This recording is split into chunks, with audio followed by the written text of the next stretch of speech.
Guys, I'm not going to lie to you. If you've been watching the videos all year, you know that I am super superstitious. And we've said this every single week. If you want to beat the blank, like this video. And it has worked every time except once. Let's keep it going. If you want the Giants to beat the Seahawks, like this video. You don't want to be the person that wakes up Monday morning if the Giants lose and be like, I just would have liked that stupid kid's YouTube video with the widow's peak. We would have beat the Seahawks. Don't leave it up to chance. You want to beat the Seahawks this weekend? Hit that thumbs up icon right now.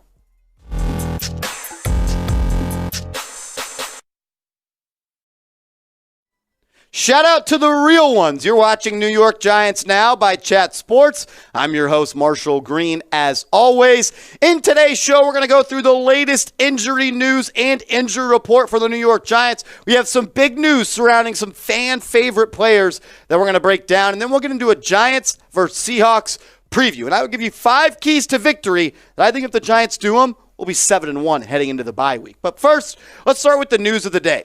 The players that were elevated off of the PUP list, the physically unable to perform list.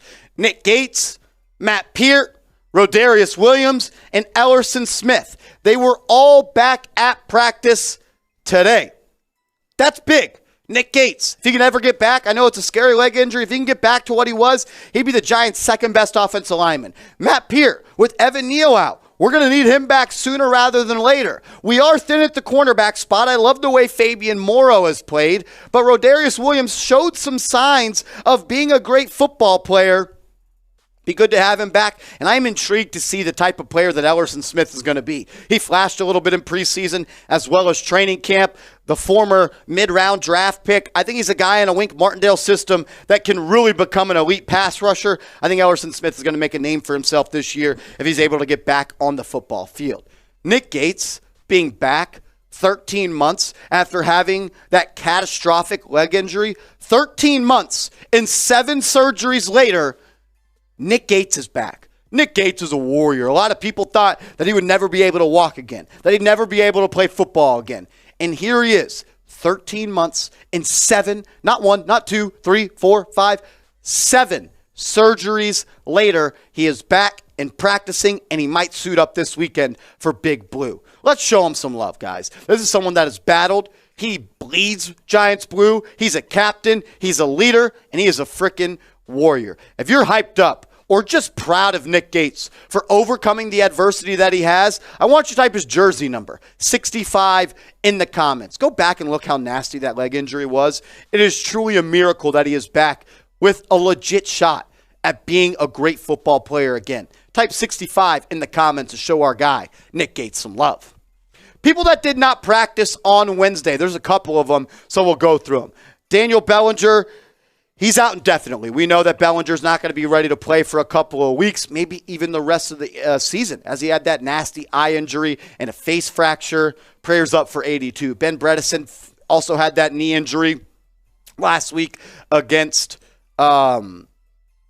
we beat so many teams. Who did we beat last week? The Jaguars. I don't even remember them. Got so many things on my mind. Last week against the Jaguars, Ben Bredeson went down with that knee injury, and Cor'Dale Flott, he's missed the past couple of games with that calf injury. He hasn't practiced in a couple of weeks. Not good news for Cor'Dale Flott. I don't know when he's going to be back. Also, Kenny Golladay did not practice. He's still coming back from that MCL sprain. You know, it'd be really cool if we could get that $78 million wide receiver out there that we paid for to play.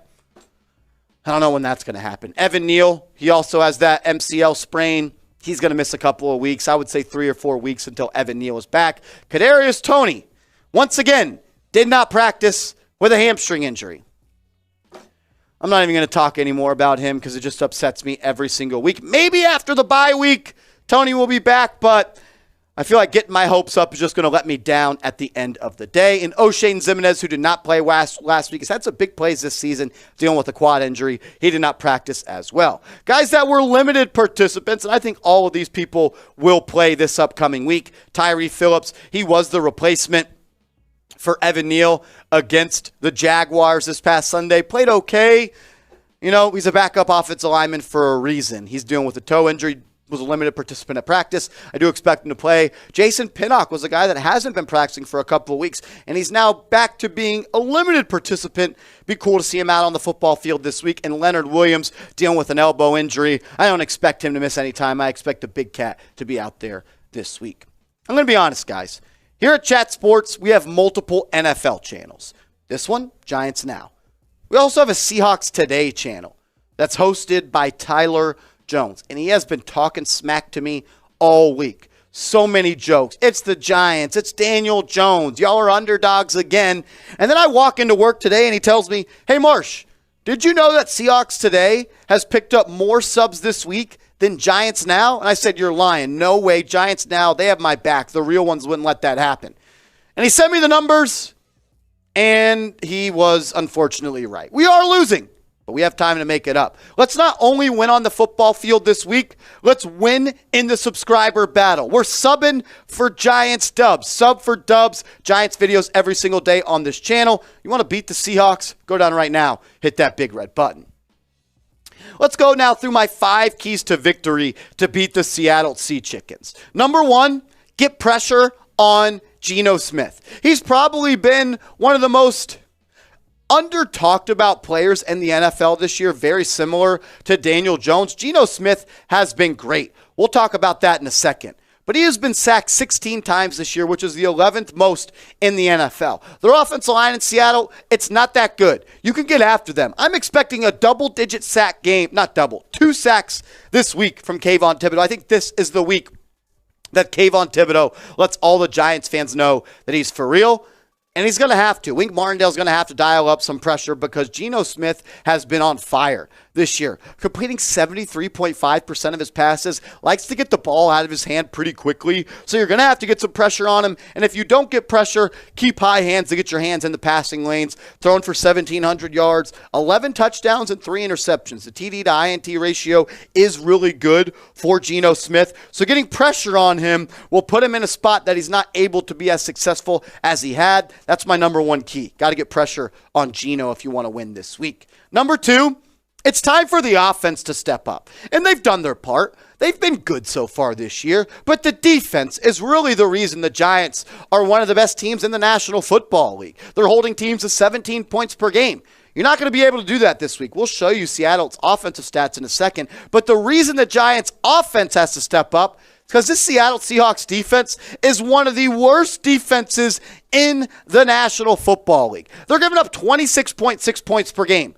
28th most in the NFL. They're giving up almost 300 yards per game, 29th most in the NFL. They're giving up 250 passing yards per game, 23rd in the NFL. And they are giving up 150 rushing yards per game, 29th in the NFL. Daniel Jones, Saquon Barkley, Wan'Dale Robinson, this offensive line, Darius Slayton, Chris Myriak, Tanner Hudson, whoever it is, Richie James, David Sills, Marcus Johnson, whoever it is, someone on this offense has to step up.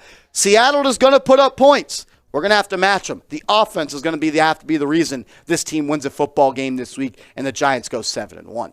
I also want to let you guys know that we have an awesome deal going over on Fanatics with our proud sponsor of today's show. Shout out to Fanatics. Get yourself a Saquon Barkley jersey. The dude, he's not back. He is better than ever, and let's show him some love. Get a retro jersey. They're going to wear those one more time this year, and I'm sure they'll wear them going forward. Get you a Saquon Barkley jersey today. All you got to do, chatsports.com/Giants throwback. Put that in your browser, chatsports.com/Giants throwback, and it'll bring you right to where you got to go. Key number 3, limit Kenneth Walker, the rookie running back out of Michigan State. He has been great so far for the Seattle Seahawks. It is going to be paramount that the Giants are able to stop the run because they've been one of the worst rush defenses in the NFL. They're giving up 144 yards per game on the ground, which is the 28th most in the NFL. They've struggled to get stops in the run game. And this week, they're going up against Kenneth Walker, who has been one of the best rookie running backs in the NFL.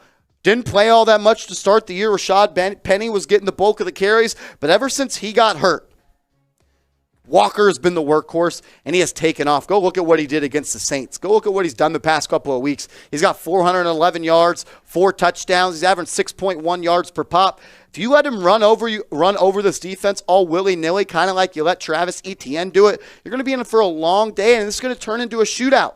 I'm going to be honest, Giants fans, I don't like the Giants to ever be in a shootout. They're not meant and built to play that type of football. They're built to get stops and score timely and play efficient football, complementary football. Getting into a shootout is not the best case scenario for the New York Giants. Get pressure on Geno and limit Kenneth Walker. Force them into 3rd and longs where they have to throw the ball. We're talking Giants, Seattle, Week 8. So I want to know, who do you got winning the football game? I want to take the pulse of everybody watching right now. Go down in the comments and cast your votes of who is going to win the game this week. Got the 6-1 Giants versus Seattle Seahawks. They have a chance to upset the Giants, even though it's not even an upset because Vegas has them. The Giants as dogs. I'd count it as an upset. Giants have a much better record. Who do you got? Type SCA for the Seahawks or NYG for the New York Football Giants. Key number 4, score touchdowns in the red zone. When you get into scoring position against a team like Seattle, who's got a really good offense, you have to score touchdowns. And it's going to be in your favor a little bit this week because the Seattle Seahawks red zone touchdown defense is the 11th worst in the NFL. 60% of the times that they go up against teams, when they get into the red zone, they allow a touchdown. The Giants, they got to score touchdowns when they get into the red zone. Find a way to put up 6 instead of 3. 6s go a long way. They help you win football games. 3s, they keep you in the game, but it's tough to win football games if you continuously kick field goals in the green zone, as Tom Coughlin once called it. You got to score touchdowns in that area of the field. Punch it in when you get in the red zone. That's going to be important this week, I feel like, for the Giants if they want to defeat the Sea Chickens. We asked you a second ago, who do you got? Now let me know what the score will be. Predict the score. Giants, Seahawks, Week 8 in the comment section. I want to hear from you. There's one more, Seeps. Predict the score. Seahawks, Giants. Let me know the winner. Let me know the score prediction. I want to hear from you guys in the comment section right now. And my last key to victory, it's pretty chalk. Find a way to win. That's what this team has done all year long. Find a way to win. Outgrit the other team. Be more scrappy. Play with more heart. I think this is a game that once again is going to come down to the final minutes and maybe even the final plays yet again. Just be one play better than the Seahawks this week. Win the turnover battle. Be better on 3rd downs. Don't allow any big plays on special teams. Do the little things. In games like this, when you're on the road and you're an underdog, you got to do the little things to win football games. Find a way to win, whether that's on defense scoring a touchdown, whether that's not turning the football over, whether that's going forward on 4th down, whether that's a fake on special teams. We haven't seen that this year. Just find a way to win. Doers do it. Be a doer this Sunday. I like the Giants to win. Give me the Giants. I'm going to say 28-27. Giants win 28-27. I appreciate everybody that's made New York Giants now a part of their day today. If you made it this far in the video, that makes you a real one. So comment real one down below so I know who finishes the videos and I can separate the real ones from the jabronis. Comment real one down in the comments.